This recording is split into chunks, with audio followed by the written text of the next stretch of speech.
This is a podcast by The Straits Times.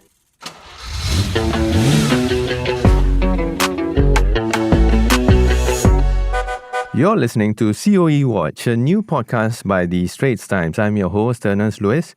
In this episode, we're going to look at the inevitable impact of record COE prices on society as Singapore is pushing for a car-light society, and why people should not just think of COE prices as having an impact only on those who can afford a car in Singapore. My guests are Lee Nian Tjoe, my colleague and a senior transport correspondent for ST. We've also got Ramya Ragupathi. She's an entrepreneur in the food industry. Now she runs Oh My Goodness, a food manufacturing startup. Hi Nian Tjoe, welcome to the show. Hello Ernest, good to see you. Hi Ramya, glad to have you as a special guest. Thank you, happy to be here. All right, okay, so Nian Tjoe, will COE prices, right, in Singapore not plunge down way under the 100,000 mark again? You know, I need to ask you this because this is like life after COVID. And I'm really talking about returning to the sub 50K mark. Is that possible? I know there was the recent one-time quota adjustment made by the LTA, but what do you think? Well, Ernest, we're talking about more than halving the COE premium because we're in the 100-something range now, right? Yes. That's really a long way to go. Rough count, there are about 45 car brands in Singapore. So if you're going to take that number of COE, share among these 45 or so car brands in the current period at least, right? After the adjustment, each brand will get only, 25 COEs? Mm-hmm. I mean, that's not quite enough for them to get around. And what can bring down COE prices? I think, number one, you definitely want to wait to the time when there were fewer players. On the supply side, less brands, and also less buyers. So this kind of goes against what we want to do. Because when you ask about lower COE price, you really want to talk about being more affordable. Well, if it becomes more affordable, more buyers.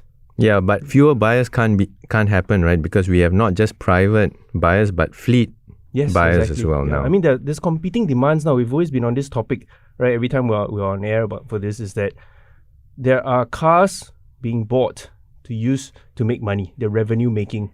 They become assets in businesses, the fleet owners. And then at the same time, there are the rest of us who still want to have a car to call our own. Mm-hmm. Yeah, so this conflict would then mean that suggests that the demand isn't going to come down overnight or over the year. Okay. Right? Because we already have this industry has really come up. I can't see it disappearing tomorrow. And to lower prices, we need to really think about things being unaffordable. That's the cost of living crisis that they were at. Then we can talk about demand coming down, as in when we are really struggling to find our next meal, then maybe the car can wait. And higher interest rates as well, right? I mean, everything's going to be higher. So like you said, it has to go lower somewhere, somehow, and then the demand can fall. And then we're only talking like, we might not be even looking at a few more years. It may never happen. As Minister Iswaran said in Parliament last month, right? The Transport Minister, he said that we have to get used to this. Yeah, I think when he mentioned it, I did think about, it always comes back for me, the cost of my kopi in the morning. Mm. I mean, I started having coffees in 60, 70 cent range. Now at 1.30, I don't bat an eyelid because that's where we're at. I have never been to a coffee shop that says that new price lower than last week. Right, so I think it's something that we have to get used to it. Question, if you want to come back to the affordability issue, is that can the rest of our lives catch up? Yes. Right? Okay. If it's 100,000, then if income also has risen substantially, then we can talk about, okay, maybe it's more affordable now, it's more bearable. I don't think in defense of the policy makers is that you can't possibly make things like COE and by extension the car that much cheaper when everything else has gone up. Okay, so Ramya, tell us about yourself. I mean, you run your own food business, as I mentioned earlier. What is your business life like? I mean, how do you conduct this business, and then how do you use transport in this sense? Well, when you run a business, one of the things you need to be prepared for is having to be all over the place, right? You don't always get to sit in an office and limit your movement to between home and the office. And especially in food manufacturing, very often you're taken to pretty far-flung places just because of the way industrial zones are laid out in Singapore, which is a good thing. So sometimes I find myself, far away in Admiralty. Sometimes I'm in Changi. Sometimes I'm in Bedok. Of course, I have my days of being in Raffles Place and all of that. And I try to keep like our hot desk in the Raffles Place area just to be hip and cool. And obviously, if I'm going to Raffles Place, I'm going to take the MRT. I'm going to take the bus. Very, very happy to. But when you actually need to go to some of these far-flung places, you're lucky if the MRT and bus gets you where you need to get to, or sometimes the MRT gets you as far as you can, and then you need to take a bus that maybe comes every 25 minutes. And it's a struggle sometimes because it takes a long time to get to these places, and it's not like you can avoid going to these places. And time is money. And so you don't really want to be spending 1.5, sometimes 1 hour, 45 minutes on public transport to get to these places. And that's just one way, right? There's a limit to how many emails you can send on the bus and the train. And it's not like you can start writing proposals and quotations. So you end up losing a lot of time traveling. And it's at moments like these, you think it'd be great to have a car. So very often when people ask me, hey, so how do you drive? My answer is always, I got plastic, no metal, right? I have the driver's license, but for a long time, driving around was just inaccessible. And I started out renting cars from, say, the traditional car rental companies like Hertz, and I don't even remember the names of the others. And those are like, you're looking at $120 a pop, right? And then you have to rent it for 24 hours. And when when you're sleeping, the car is sleeping and you're paying overnight parking. So the advent of car sharing was really a big boon for people like me because I could rent a car for those few hours I needed them.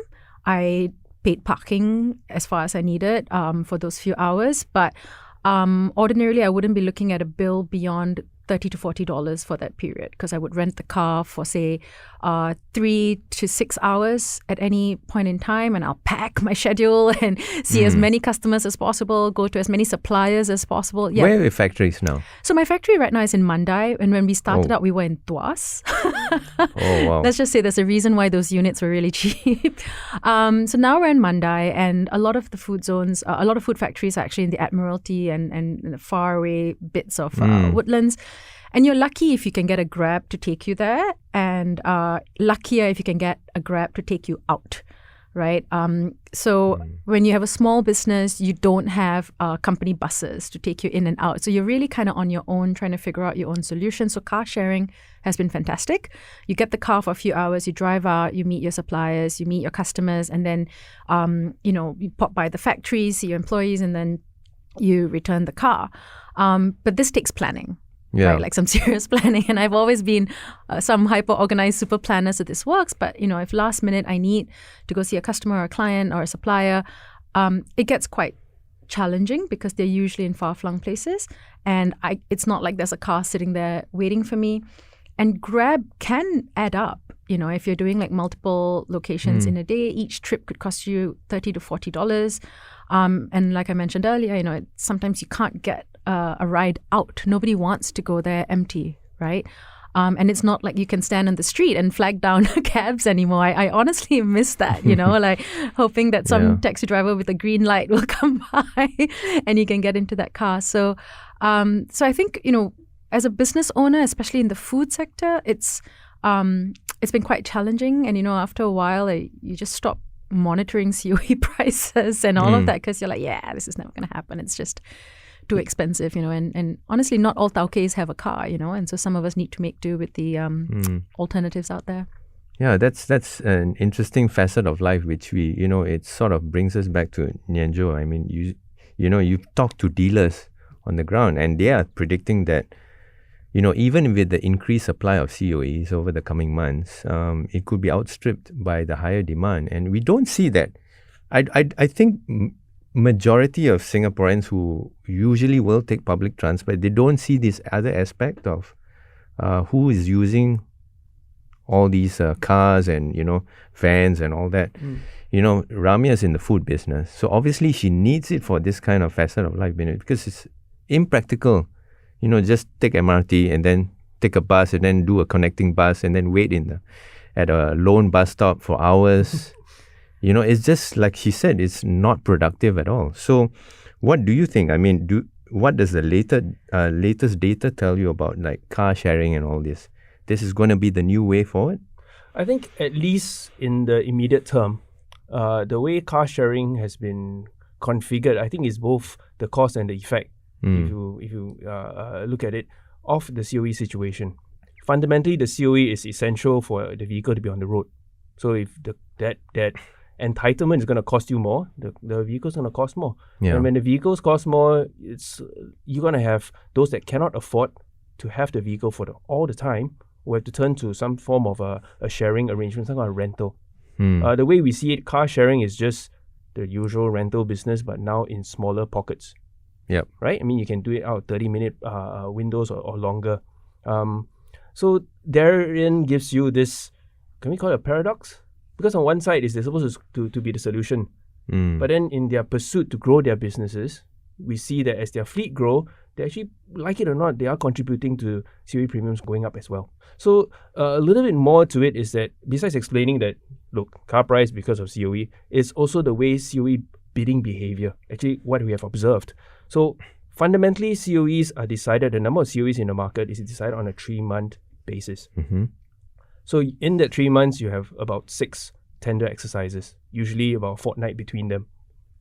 So what happens is that on the other side, the bidding, remember, oftentimes bidding is not done by individuals. Bidding is done by companies. These can be car dealers, or if you're a fleet operator who's going to put lots of vehicles on the road, you have a person or a department whose job is to just secure the COE at whatever cost you need.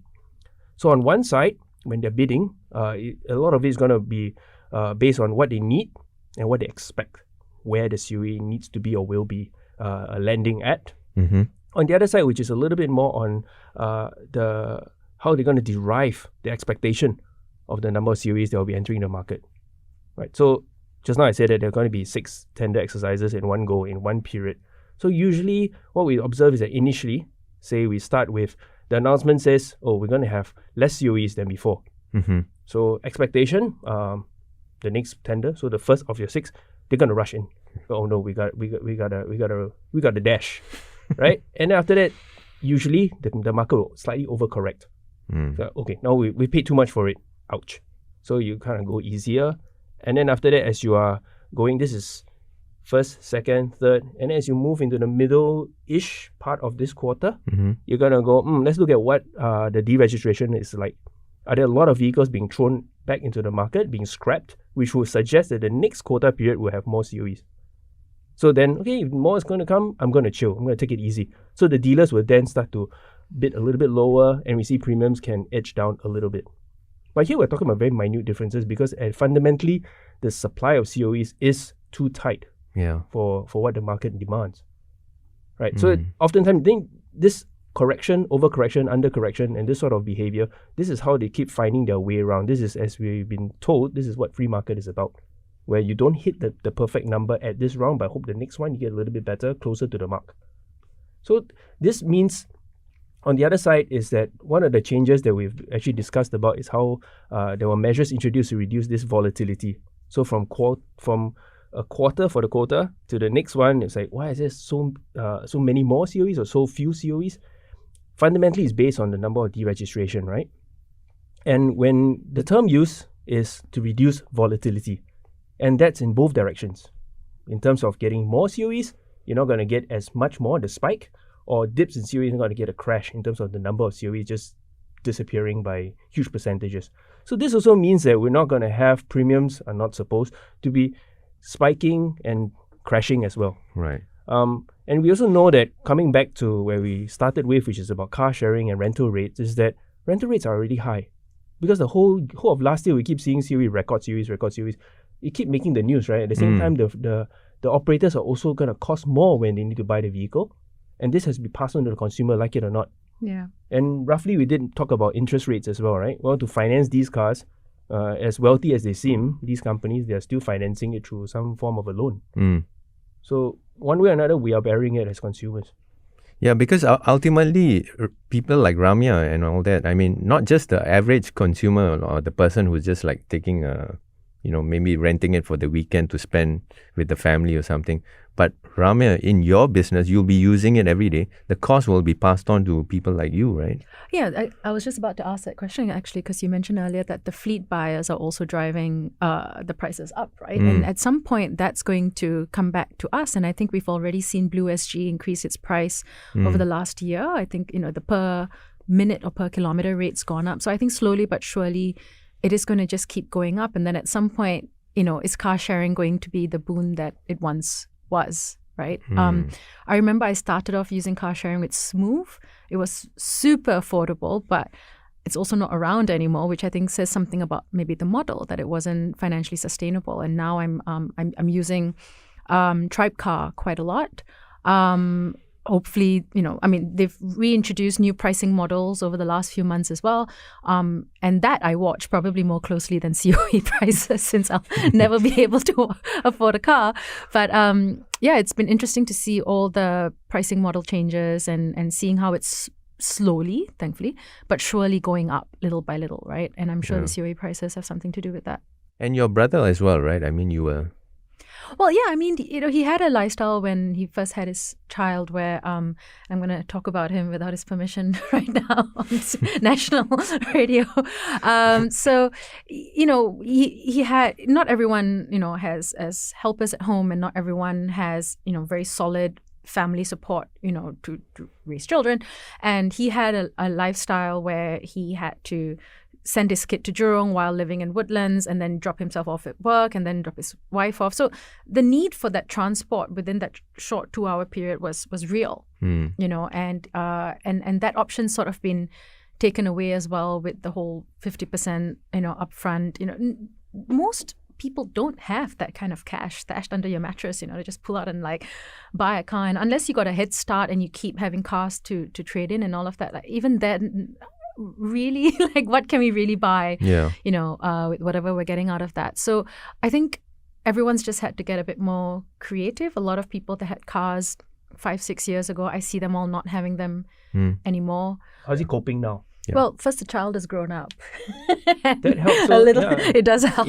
But I mean, those are realities. Is a very, very nice way to just illustrate the problem. Yeah. So I mean, when we catch up now, it's interesting. He's a big fan of Blue SG, and we have these discussions all the time. The differences between Blue and Tribe Car, because we both enjoy driving, and we both appreciate the convenience of having a car, but we also both are very aware that it's not going to happen for us in the near future, or maybe ever, right? So, we talk about it a lot. And he's a huge fan of Blue.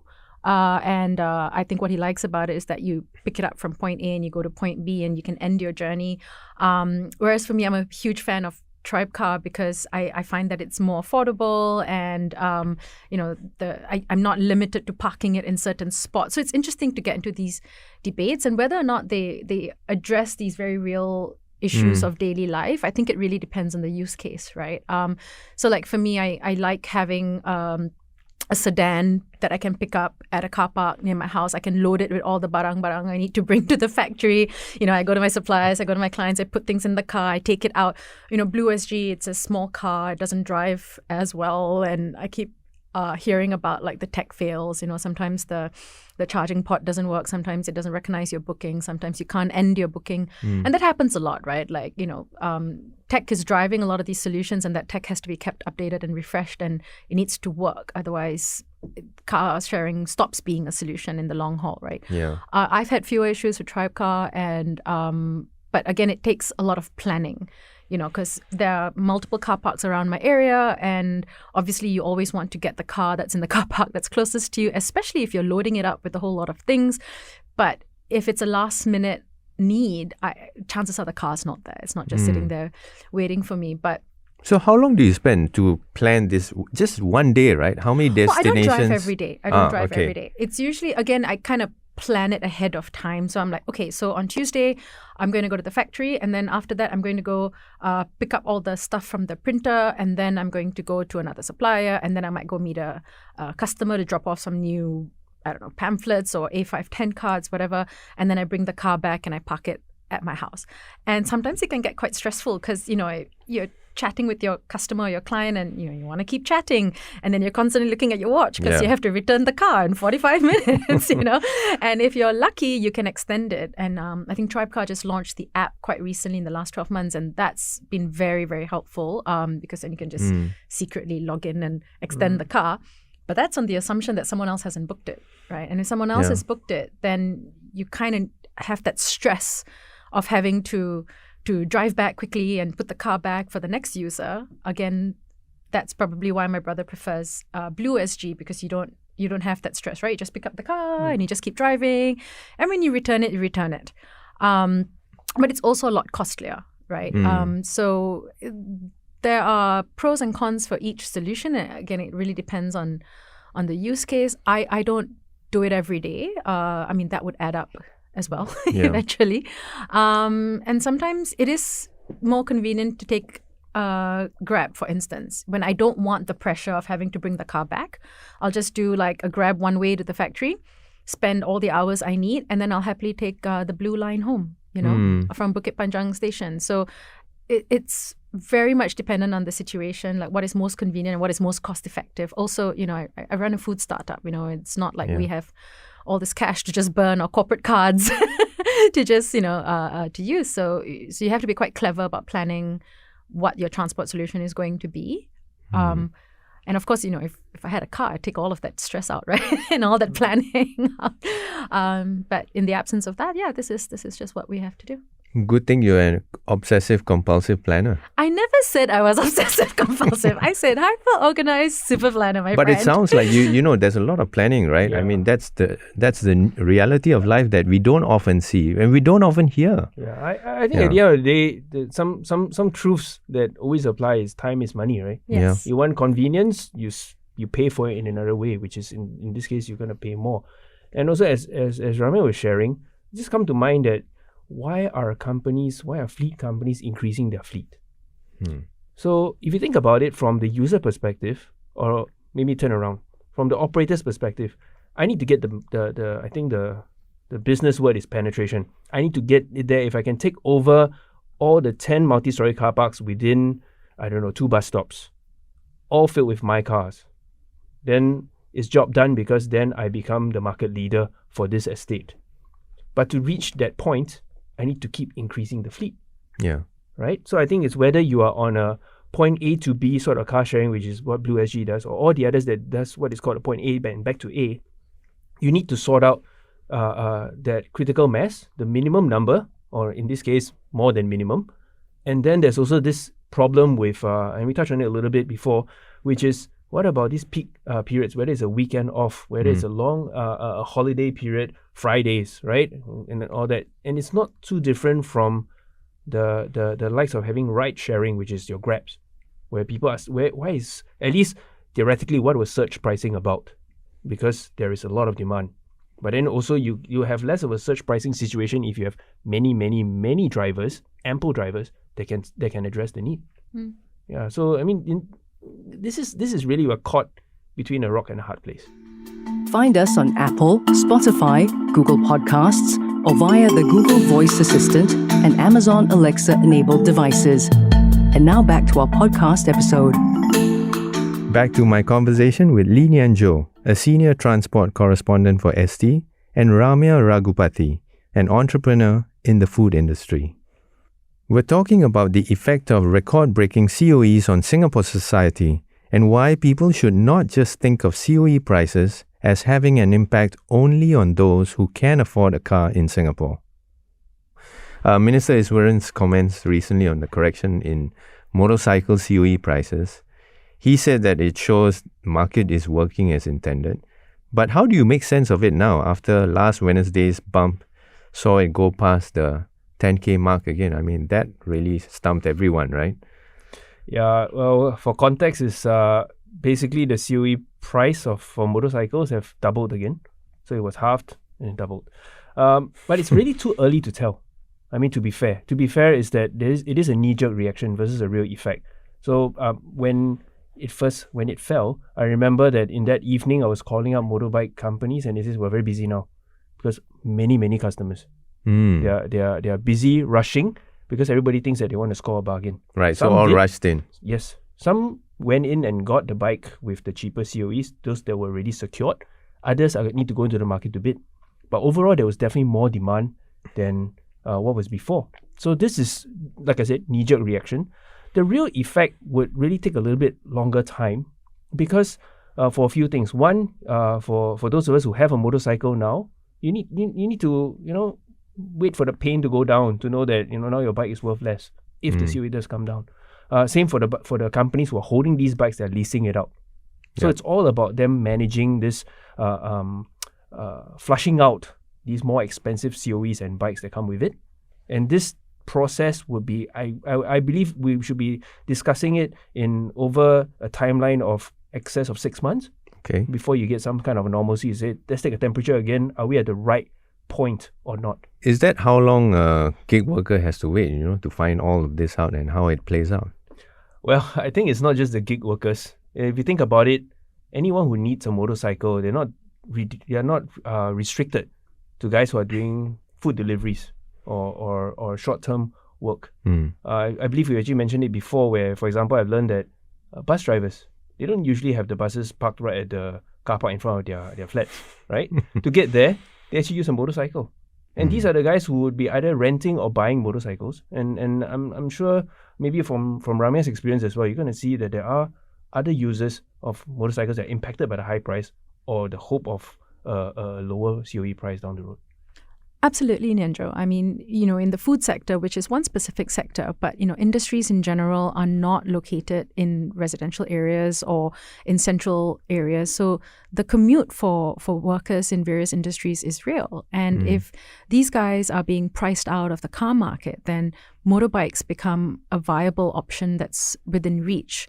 I recall when our factory was in Tuas, it was impossible to hire anyone because the distances are real, and public transport can take you anywhere from 1 hour to 1 hour 45 minutes if you're traveling from, no one lives in Tuas, right? So if you're traveling from a different part of Singapore, it can take a very long time. And now our factory is in Mandai, and one of my employees actually wakes up at 5, to basically show up at work for 8. And it's a very long commute, and I'm sure she does this out of goodwill. But at some point, we need to think about the blue-collar workers that actually have to travel long distances to get to work. And do we really want them waking up at ungodly hours to take public transport for such long commutes when maybe a motorcycle could actually easily solve that problem for them?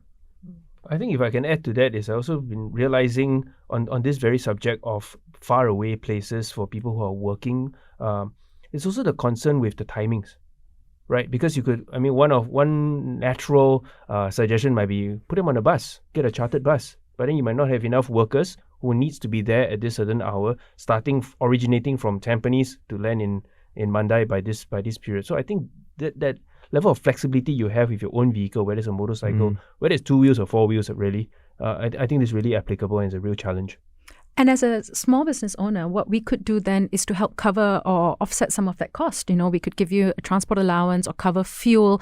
There's something we can do in the absence of being able to charter a bus for a whole factory of employees.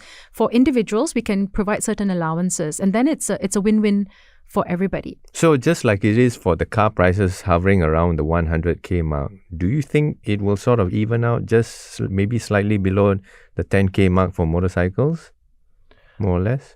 I would say it's pretty hard to tell what is a right number because the other dynamic that we need to consider is that while your COE is becoming a very big part of the overall price of putting the motorbike on the road. Now, if you and I were running companies that supply motorbikes, what would you do? I'm going to give you I'll look for cheaper bikes to sell. That will help to lower the outlay for the end user who's going to either lease or buy the motorcycles. In fact, I have noticed that there are more and more of these, shall we call them not mainstream brands that are appearing, motorcycles, and the industry is really quite flexible. You have bikes from China, from India, Thailand.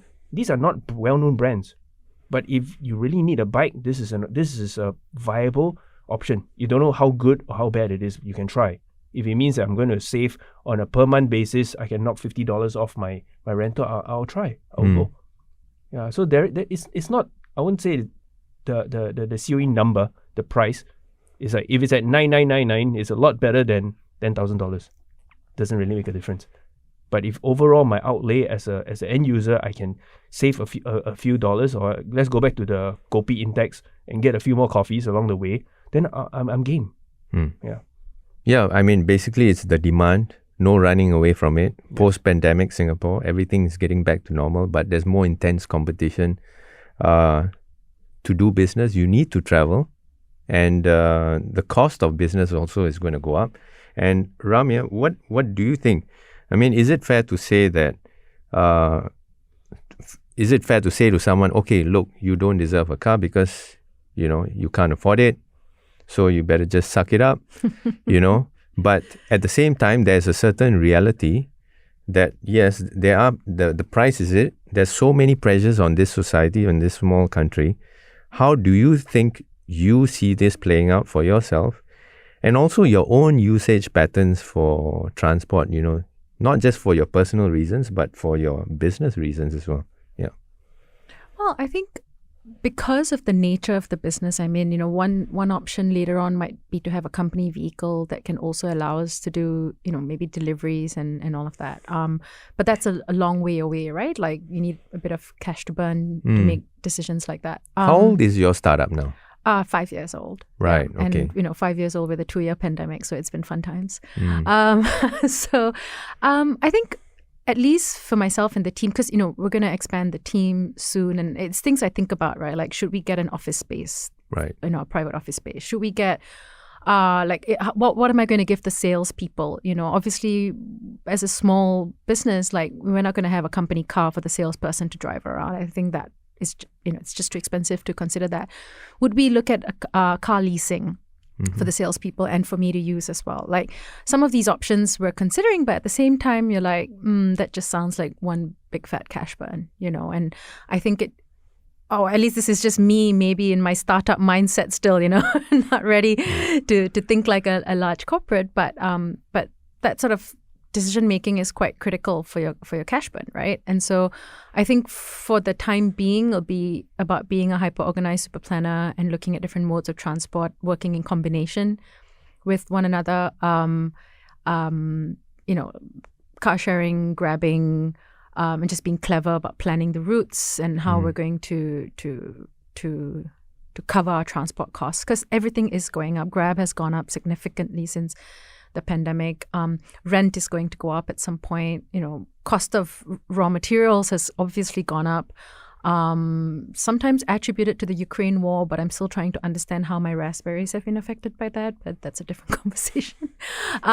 So with everything going up, as a, I guess, conservative business owner, I'm not ready to take any plunges into big investments or liabilities, depending on how you look at it.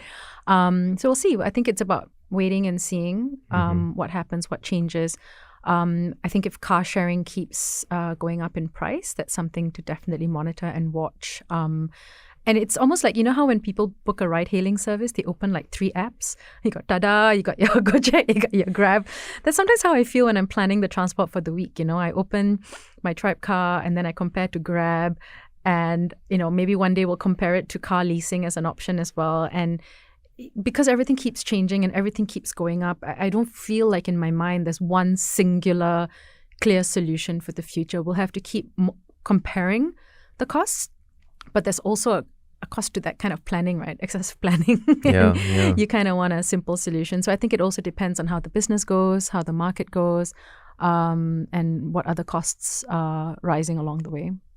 All right, that's a good point to end our show on. And thanks, Nian Tjoe, for your insights again. Hey, pleasure always. And Ramya, glad to have you here as a food entrepreneur with us, sharing your thoughts on COE's larger impact on Singapore society. Anytime. Thank you for having me. Well, that's a wrap for COE Watch, a new podcast by the Straits Times. I'm your host, Ernest Luis. And if you resonate with the points raised, do share this podcast episode with your friends and family. If you'd like to read more of Nian Tjoe's and Chris Tan's transport articles, there is a link in the podcast show notes below. Thanks for listening.